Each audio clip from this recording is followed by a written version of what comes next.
Hi, I'm Riq the Critic, and thank you for allowing me to come to your home again.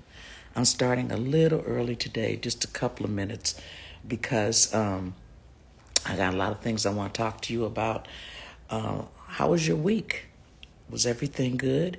I had a great week. I spent it with loved ones, and I just had a great time this week. I played cards, dominoes, just all the fun things that I like to do. But it's a couple of things I want to share with you today. It's something that I heard on the internet the other day that kind of made me feel some kind of way. And as you know, I'm going to be talking about the people that the scammers, not just the Nigerians, but the all the scammers, the Mexican scammers, the Asian scammers, the da da da da da. Anyway, so I heard a Mexican guy, and he was on YouTube, or I don't know if it was Instagram or YouTube, probably YouTube. But anyway, he said something to the effect of, he said, want to know why black people cannot they wonder why we Mexicans get along so well and black people don't get along, and we do. And I was thinking to myself, what the hell is he talking about? I don't know about you, but I remember the coyotes, the guys that go over and get the Mexican people and charge them thousands of dollars and then bring them over here and leave them in a truck to die. I remember how they would get them over here and get them in a house and work the heck out of them because they had no recourse, because they couldn't go to the authorities because they were illegal. So they bring them over here and they make them work and they hold their passports. And when they finish, when they feel like they've paid them enough, then then they will let them go out into the wild, I guess is what you call it. Or if they're lucky enough to meet someone that can help them, escape from these guys, then you know what I'm saying. But most of them don't have passports. That's a whole nother thing. But most of them get here illegally. But when he said that, I was thinking to myself, what the hell is he talking about? Mexicans stick together. Every race of people, and I mean every race of people, have their bullshit. Every race, every one of them. So when I hear somebody comparing themselves like they are above black people, and it's like, you guys don't get along. Listen, let me tell you something. I wish I could have had this guy's number where I could have just spoke to him directly, because that kind of shit just really pisses me off. It's like, black people do get along. Black people do get along. Black people were the first one when they came here, especially the ones that came from the South and came to California and Chicago and all those other places, New York. They were the ones, when they came here, they sent for their brothers, their sisters, their mothers, their grandparents to come to a better place, to the West Coast, to the East Coast, from the South, where they were getting mistreated. And as they came one by one, we lived together in a house, and we had a community, we had family, and we were in there, we had dinners, we did all kind of things. So don't try to act like, as a Mexican, like you guys just got it so together. I know a Mexican lady right now, you know what I'm saying? I just can't prove it, but I'm sure she's selling kids. I'm sure she is. I'm sure she's coming over to Mexico. She's coming here to the States, and she is selling little boys to homosexuals. Now, I can't prove this because I've not seen it. You know what I'm saying? I've seen what I think is it, but I have no proof. So I can't really say anything. But what I do know is that every time I see her, she got different little kids with her. And then when I look up, I see different people or different men that don't have any wives or, just have lovers that she's just given these children to. So when you talk to me about family and commitment and connection, you can miss me on that. Just miss me on that, because that's bullshit. In fact, if you just want to take it back even to Africans, even the Nigerians, even they ask, They are very family oriented. Their mother, their sisters, their brothers, like I said, their siblings. If the father dies, the oldest son takes over and takes care of his mother. When he takes care of his mother, he's also responsible for the siblings as well, his siblings. So he's got the great responsibility of carrying on what his father could not continue because of death. So when you talk about sticking together and you guys are so tight, don't do that. Don't do that. That's not nice because not only is it not nice, it's not true. So when I can remember Mexican people when they came here, how black people opened arms to them and were just very, very open and wanted to help. And it was like, because actually when you look on paper, Mexicans will consider themselves as white. They don't consider themselves as Mexican. If you look sometime when they do paperwork, they will consider themselves as white. So they always feel like, and not all of them, I'm not saying that, because I got some Mexican friends that are for real friends. You know what I'm saying? Also Guatemalan, Salvadorian, and others. But what I'm saying is that don't do that. Don't try to pretend like Mexicans got it so together, because you don't. It's just a lot of you. You have come to this country and you have, had baby and babies and babies, and they've grown up. I got some friends that are Mexican that grew up in our neighborhood and are Americans, and they just real cool. I mean, super, super cool. I'm talking about not them, because they cool. I'm talking about you guys coming here talking about you stick together. No, you don't. You don't all stick together. I've seen you do really mean things to each other. So with that said, I'm going to leave that alone. I'm not going to touch that. But I had to say something, because when he said it, I was like, is he for real, for real? And then I heard a black man say some dumb shit like, what did he say? I hear, you'll never see a white man doing this. You'll never see a white man doing that. Only black people. Stop that. Stop that. That shit is worse as black on black crime. When I hear people say that, it's like, what the hell are you talking about? We are the only people that will condemn each other. Asians don't condemn each other. They got gangs. They rip off banks. They do all kinds of stuff. You know what I'm saying? They sell drugs. They mass produce anything that you have. They're great thieves. They're the biggest thieves I've ever seen. So you're talking about never. I don't know anything that they've created on their own. Everything that Asians have is somebody else's. So they're thieves. So don't talk like, Asians stick together. And I'm going to get on them next week. I got something for them too. But what I'm saying is, black people, stop that. Stop that. Stop putting each other down. Stop it. Stop saying, hey, white people don't do this. We are not, listen, let me tell you something. They are not the poster child for black people. Okay. They are not our role models. So you talk, when you say white people don't do this, white people don't do that, you talk like they're our role models. White people are not our role models. Asian people are not our role models. Black people we have our own role models. Whether we talk about them or not, we got Big Mama, we got Big Daddy, we got our fathers, our mothers, our siblings. We have role models. Our homes are not just, filled with just sisters and brothers just playing video games and smoking dope and you know what I'm saying, and all that that's not all black people.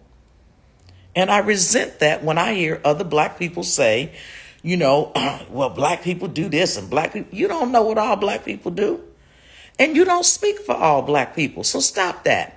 Because when you say that about black people, what you're saying is this is how our race is completely. And as white people are our role models, and we need to, watch what they do. No, we don't. No, we don't. We know how to think for ourselves. We know how to entertain ourselves. We are we are very vocal. We have no problem getting people to understand what we're saying, whether we're talking ebonics or just grammar, perfect grammar. We don't have any problems with anyone understanding us. So I really wish that black people would stop that. I mean, it just stop it. If you don't have anything nice to say, don't say anything at all. Just learn how to be quiet. Just be quiet. Don't say anything. When we got a beef with somebody, hey, just don't say anything. We don't have to voice our own. You remember when your mother used to tell you, keep your, what goes on in this house stays in this house. You know what I'm saying? And I'm not talking about molestation and beating, wife beating or anything like that, or child beating. I'm not talking about those things, because those things need to be vocal. Those things need to be told. I'm talking about things that don't have anything to do with anybody else. It doesn't matter if Aunt Lucy is in there and she drinks. It doesn't matter. If Aunt Lucy ain't out there firing her gun and shooting people or doing some crazy stuff out, it's nobody's business. It's no one's business. We got to stop that. We got to stop being so vocal with our business. It's no one's business. And then you wonder why, people have, when we're talking about reparations, and let me get on that. We talk about reparations. There is no reason in this world why we should have to have a committee, why we should have to have people talking to each other, or having these groups and all this. Let me tell you something. White folks have put slavery on television. They've shown you Roots. They've shown you Django. They've shown you 12 Years a Slave or whatever that is. And they've showed you just a soldier story. They've told all kind of stuff. I mean, it's so blatant. Why are you people just wanting to group and wanting to, say that, hey, listen, we're going to do this. Well, we can't just give the money. It's not your choice. No other, not the Asians, not the Russians, not the Afghanistans, not the, Ukrainians, none of them. We give these people, not the Asians, we give these Mexicans, we give these people, the Japanese, we give these people all kinds of money. We give them all, and no one, it's never designated. It's never designated. The only time when you're talking about designation is when you're talking about black people. And I don't know how that is, because it's a debt. It's not a loan. It's not a grant. It's a debt that is owed. You don't designate what happens with a debt. That's not your, you know what I'm saying? That's not your call. It's not your call to sit there, give the people the money, whatever they do with it. One thing's for sure is it's going to come back into the economy, and it's not only going to make the economy stronger. There are going to be some people that use it wisely. There are going to be some people that squander it off. But however it goes into the economy, it's going to boost up the economy, whether it be the black economics or the white economics. It doesn't matter. It's going to boost the economy. So it's not your business. It's not your place. You have nothing to do with where this money is, how this money is designated. No, everybody doesn't want to go to college. Some people think that it's a big farce. I happen to have a PhD. And listen, let me tell you something. I've not really been able to use it like I thought I could use it. It's still competitive. It's very competitive. And you still have student loans that you have to pay. And you still have to pay this thing off. And here again, you're going to a school because you want to learn a little more about it. And you want to know, and think about this, you want to know how much, you want to know as much information as you can. And you get all this information, you go to college, you get this information, you get a degree, and then you still will never get paid what your counterparts will get paid. You can still go into the workforce and still not. There are only a few. It may be out of 10, maybe 2 will get into the workforce and make decent money. They will never, ever make as much money as the others. They won't. It's the same thing with entertainment. When you see athletes, they making 2 million, 12 million, whatever it is. If I could pay you $2 million, how much am I making? How much am I making? When you're talking about going out there singing and dancing and all that, all it is entertainment. The only thing that's missing is the lion. It's the same thing. It's sport. It's the same thing. It's the same thing when they used to have little black kids fighting each other. Now they just attach a dollar sign to it. Think about it. Anyway, that's my little rant. So now we're going to go. That's my rant because it just really upset me when I heard this guy say this. I heard a black guy say that, and then I heard a Mexican guy say it, and I was very upset about it. So I had to get that out my system quickly. Okay, now, with that being said, I want to talk about my daughter and I were kidding around and we started, and I want you to think about this. We were talking about pork and beans, a can of pork and beans. Now, I have some pet peeves. When I hear people say 2 twins, when I hear people say tuna fish, when I hear people say killing me dead, and when I hear people say, because really, actually, there's no such thing as 2 twins. There's a set of twins, or either 2 sets of twins, which means 4 people or 4 children or whatever. Those are twins. Tuna is a fish. So when I hear tuna fish, it's like, tuna is a fish. So why would you say tuna fish? When you say killing me dead, okay, I'm dead. You've killed me. You can only kill me once. You can't kill me dead, okay? You can only kill me once. Those are my little pet peeves. The other thing that I just found out the other day when we were talking on the phone, my daughter and I, we've just fallen out. My kids are amazing. I mean, they're like the funniest people in the whole world. And my grandchildren have picked up that same spirit. And so they're really, really funny. But we're talking about a can of pork and beans. We're talking about a can of pork and beans. Now, I know it's sometime or another you've had pork and beans and your mother or you may have cut up some weenies and put them in those pork and beans and, hey, and that was the bomb. I ate it when I was a kid and I liked it. So when we were talking about it, I was thinking, where's the pork in the pork and beans? So remember when you open up that can of, you see that little bit. You see that little bitty white thing that's in that can of pork and beans. That's the pork. Now listen, I've been on this planet a while. I mean, this is nothing. I'm not a baby. I didn't just get here. But when we talked, when she said it, it dawned on me. It's that little bitty white thing that's in that pork and bean. You only see one in there. You never gonna see more than one. You're gonna see that.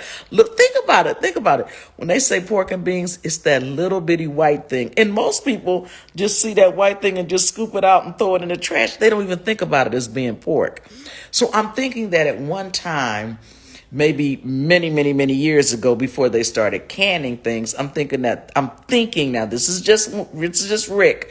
I'm thinking it was some cowboys out on the wild, with a campfire and a big old pot and some beans in there. And they cut up a big old piece of salt pork and threw it in there to give the beans flavor.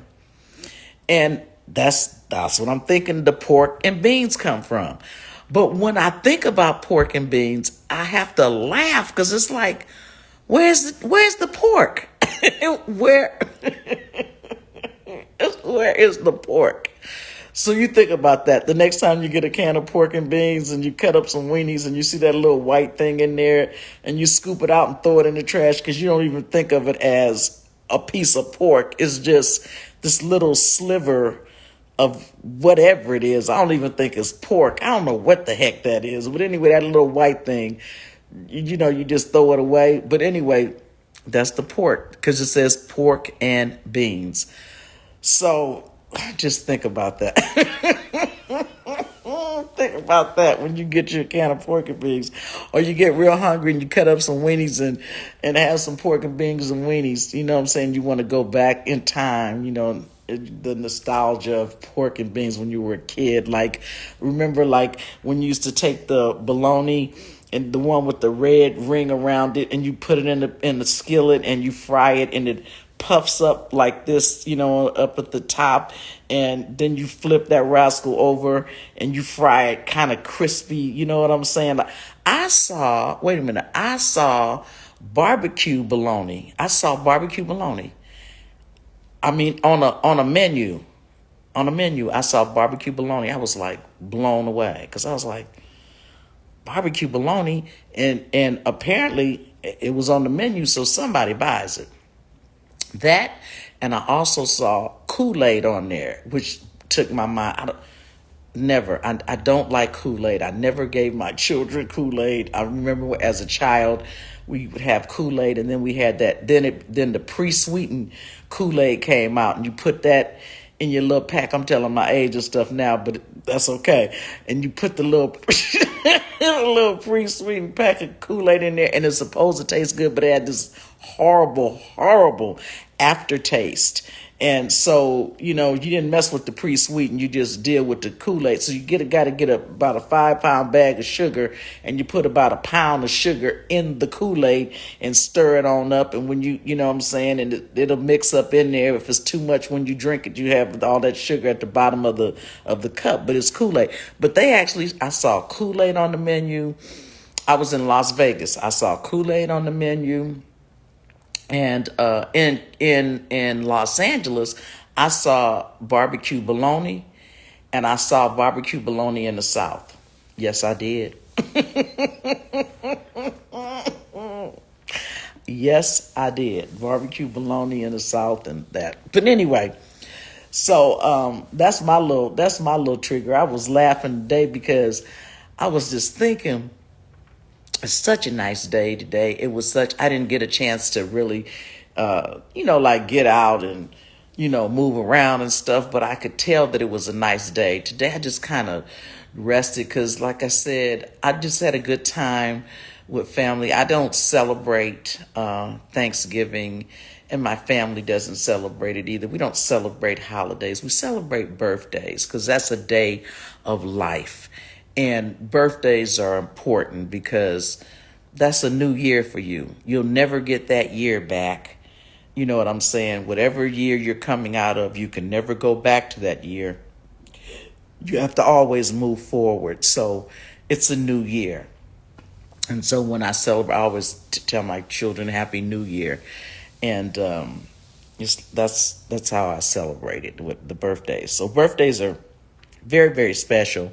And birthdays should always mean something. It's your birth. It's the day that you came into the world, and you are still trying to find out what your mission is in life, or what it is that you're destined to do, because no one is on this planet to do nothing.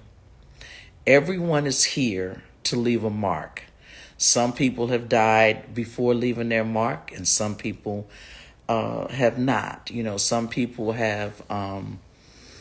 are still working on it. They're still trying to find, what it is that they need to do and what it is that they've been called to do. They're still trying to figure it out, But as long as you're trying to figure it out, I believe that, it'll all come together to you as long as you just keep at it. I mean, we just have to start to be consistent with whatever we do. Whatever it is that we do, we just need to be consistent with it. And we tend to, and myself included, I have to be very honest about it. done a lot of things and then like let it go and then say, oh, I've done that, and just move on instead of sticking with it. And it possibly could be very, very, very, very good to me or work very well for me. But because I've grown tired, and I think that's cultural. I think that's how we are. I think because things come so easy to us, ideas come so easy to us, just things come so very easy to us because we're like the smartest people on the planet. And because things come so easy to us, we just, once we've attempted them and we've done them, we feel like we've conquered it and we're moving on to something else instead of saying, oh, let me stick with this a little longer and see what this will bring to me. This might bring an abundance of wealth. It might bring happiness to some other people. It might be something that someone else is looking for, but because you've mastered it, you're able to give it to someone else, and they go by your playbook and use that to elevate their lives and the lives of others. So, but I think that's what it is. I've got, my children have all of these ideas. I mean, they should just have little think tanks and just, and I'm sure your children too. I bet you I could talk to 5 of you, and 5 of you have, at least 3 of you, if not more, have children that are just brilliant. I mean, you just kind of look at them with your mouth hung open because of the things they say. And I'm talking about not just your grown-up children, your teenage children, and your little grandbabies and your little babies. They are just so, I've seen little 2-year-olds take those iPhones and just, I mean, they can play the games, they can dial, they can do all kind of things. I mean, that was way, way beyond us. I mean, when we were coming up, we, I mean, it was different. I'm an ex. So, I'm sorry, I'm not an X, I'm a boomer.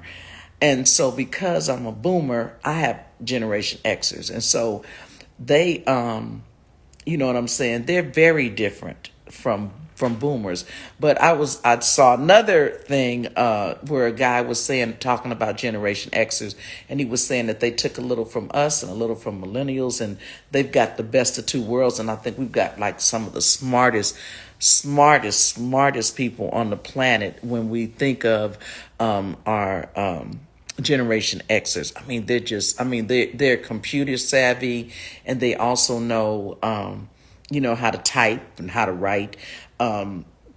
Which brings me to another thing that I'm thinking about. I'm just throwing a lot out today, family, because I didn't really want to stay on one thing. There's just so many things going on, and I want you to catch it.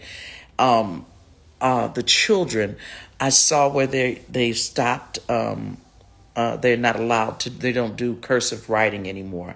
I want you to know how important it is to learn how to write. Because what they're trying to do is get them to a point where they just type. But you need to know how to read and write. Remember when we were coming up, it was reading, writing, and arithmetic. Now it's reading, writing, arithmetic, science, and actually home ec. I know when I was in school, we had home ec, we had wood shop and auto mechanics, all of those things. Food, we knew how to prepare food. When I look at some of these young girls, you can give them a bag of flour and they just look like a deer with the headlights on them, because it's like, what do I do with this? It's like biscuits, gravy. I mean, so much you can do with flour. But they don't know. And so now you have all these cooking shows that are making millions and millions of dollars. And in my mind, it's like, wait a minute, how did that happen? When everyone, you had to know how to cook. That was just something that your parents taught you or your grandparents taught you. You had to know how to cook. If you didn't learn it from your parents, you learned it in school. So when Proposition 13 came and took all of those things out, and they really tricked the people because they told them, we're going to bring the lottery in. But what they didn't tell them was that we're going to bring the lottery in and we're going to take all of this other stuff out.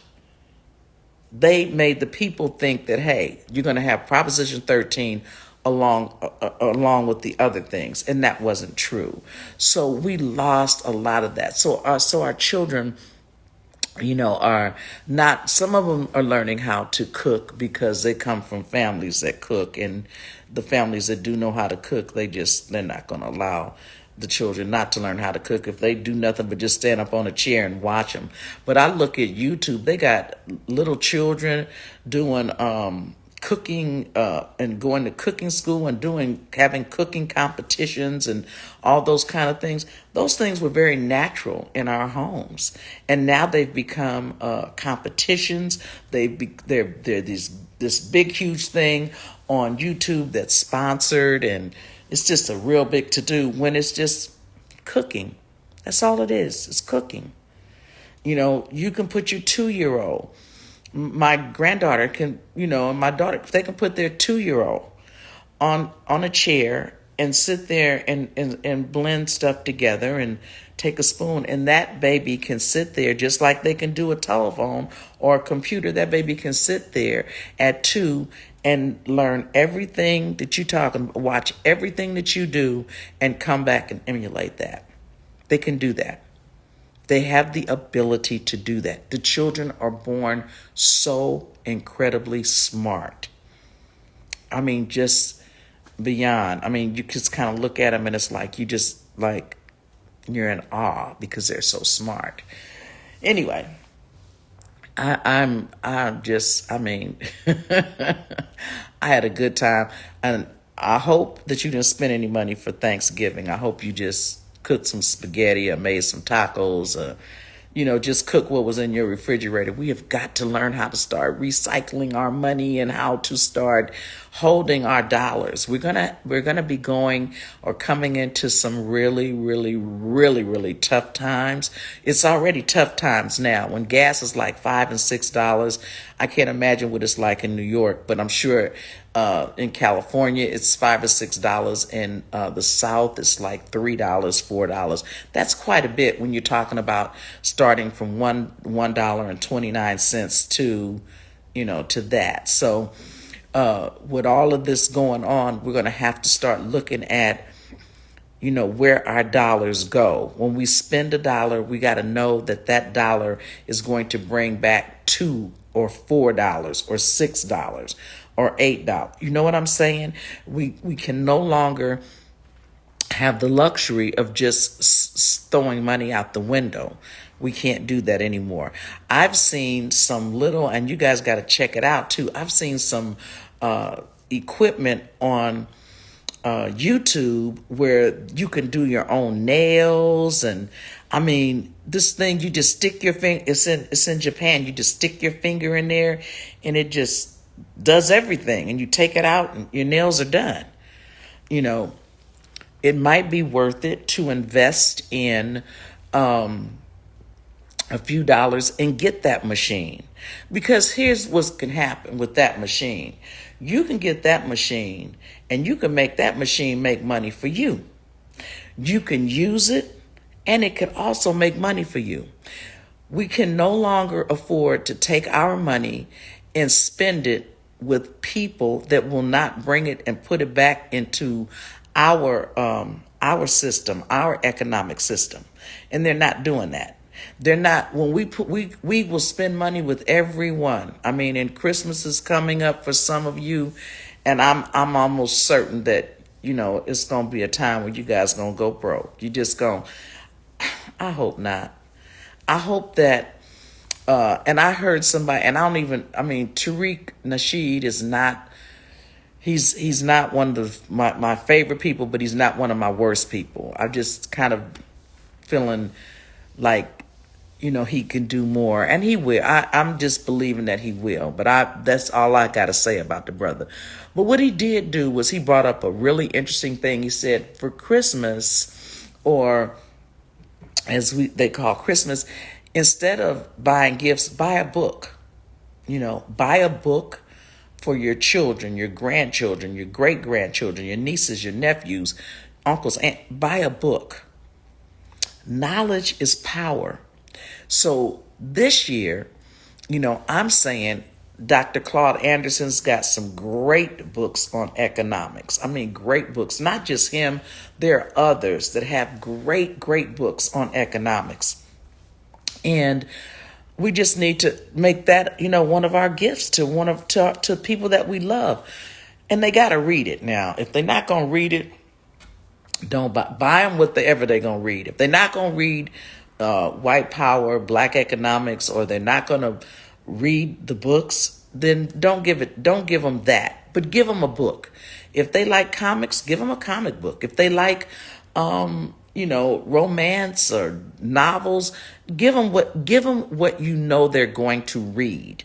Don't just give them a book on finances and that's not what they're going to read, because that's a waste. Give them what they read. Watch them, study them, ask questions. What do you like? What do you read? What do you like to read? Especially with your children and your grandchildren. Ask them, what do and look at what it is. If they like collecting rocks, if they like science, if they like, if they go outside and like to dance around in the rain, that's science. If they like, sitting down and figuring out puzzles and figuring out, they're good at math, get them things that will enhance their skills. If they like to cook, get them a cookbook.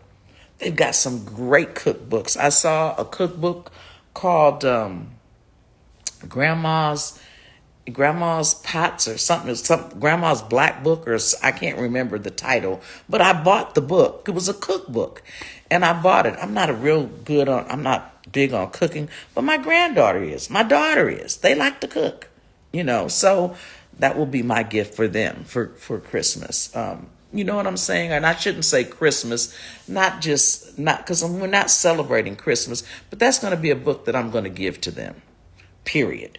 And it won't be December 25th or December 26th. It'll be, I'll just buy it and give it to them, and just say, hey, this is it. We need to be, and it's a black book, it's going to be a black book, whatever it's about, it's going to be a black book. J.A. Rogers has some wonderful books. His wife, Helga Rogers, and I'm sure she's dead now as well, but they keep putting out the five black presidents. Let's see. He's got so many, and he's got references to back up everything. I mean, is it colors, part 1 and part 2, something about colors, and then and I'm just kind of drawing a blank because these books, I have them have had them in my library, and then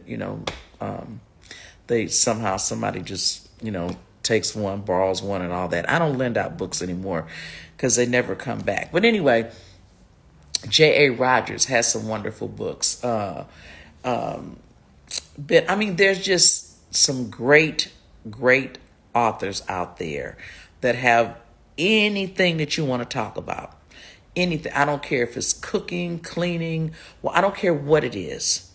Whatever it is, there is a black author out there that has written a book, and you can pick it up and you can enrich the life of your children or your grandchildren or niece, nephews, or whomever. So they are available. They're there. And give it to friends. I have friends, guy friends that,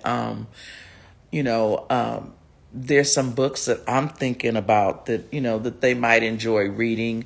And girls, just some books, some knowledge. Let's just spread some knowledge to each other. Like I said, I'm not a big fan, but that was something that he said that really, really, really resonated well in my soul. It was like, you know what? That's a great idea. Give a book. Not going to cost you a lot. Some books are expensive. They can range from $5 up to $300, $400, $500, depending on the person. But you cannot take away the knowledge. If you sit down and read a book and you get that with that, now no one can take that from you. No one, because it's here. It's here. Anyway, I'm Riq the Critic, and I'm pretty sure I've had a wonderful, awesome, great time with you tonight. I thank you again, as always, for allowing me to come into your home again. As I always say, you could be watching anybody. You could be watching, I don't know, the Boondocks, anybody. But instead, you're watching me. So I thank you for that. And I really, really, really appreciate you. I want you to have a great weekend.